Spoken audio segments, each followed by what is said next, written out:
নিয়েছি। তা ভিডিওটা দেখে বুঝতেই পেরে গেছো এটা আমাদের গোয়ারই ভিডিও, গোয়ার মানে ডে 2, সাউথ গোয়ার ডে 2। এটা আমরা এই স্কুটিটাকে হায়ার করেছিলাম, মানে রেন্টে নিয়েছিলাম। এখানে তো তোমরা সকলেই জানো গোয়াতে স্কুটি রেন্টে পাওয়া যায়। তা আমরা যে হোটেলে ছিলাম সেই হোটেলের থেকে আমরা স্কুটিটা রেন্টে নিয়েছিলাম।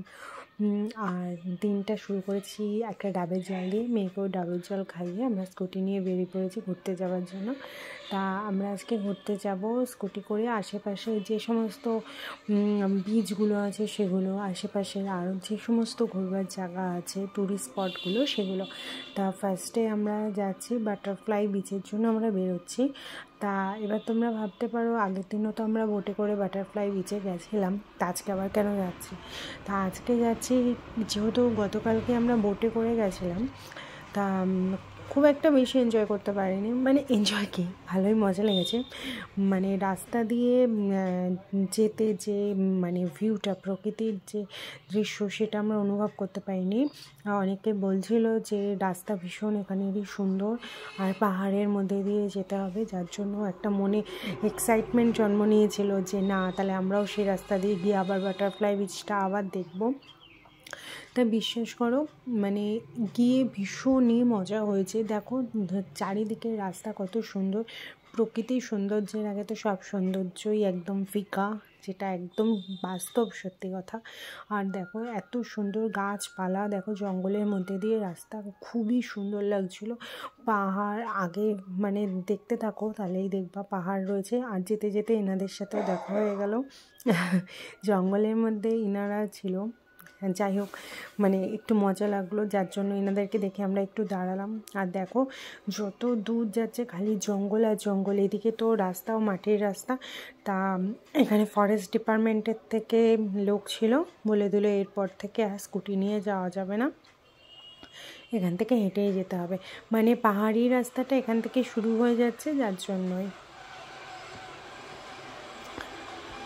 আমি আসলে ভাবতে পারিনি যে আমার মেয়ে এত ছোট হওয়ার সত্ত্বেও এই জঙ্গলে পাহাড়ি রাস্তা দিয়ে হেঁটে যেতে পারবে, কিন্তু ও ফুল সাপোর্ট করেছে আমাদেরকে। না হলে কোলে করে নিয়ে যেতে হলে খুবই কষ্ট হতো। দেখেই বুঝতে পারছো যে কতটা মানে পাহাড়ি এবড়ো খেবড়ো পাথরের রাস্তা। দেখো কীরকম একদম খাই সুড়ঙ্গের মতন, মানে পাহাড় ছিল তো যাতায়াত বানানোর জন্যই, লোকেরা যাতায়াত করার জন্যই এরকম কেটে কেটে পাহাড়টাকে কেটে কেটে সরু সরু রাস্তা বানিয়েছে। তা যাই হোক আমাদের তো ভীষণই ভালো লাগছিলো। তার মধ্যে আমার মেয়ে যে খুবই মজা নিয়েছে, মানে এরকম রাস্তা দিয়েও হেঁটে যেতে একটুও ভয়ও পাচ্ছিল না, কিছুই না।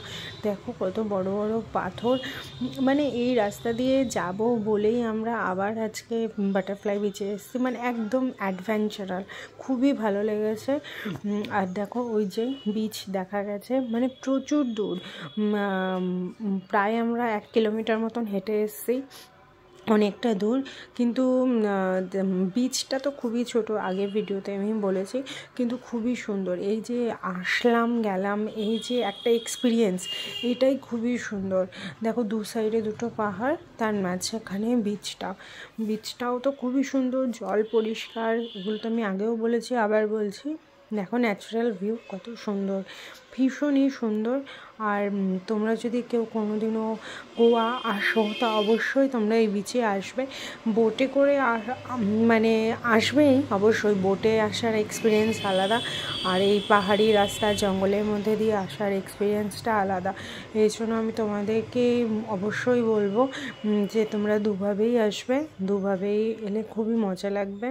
আর ভীষণই মজা হয়েছে আসতে, মানে কষ্ট হয়েছে একটু, মানে পাহাড়ি রাস্তা দিয়ে ওঠানামা করতে তো একটু কষ্ট হয়, কিন্তু ভীষণ মজা হয়েছে।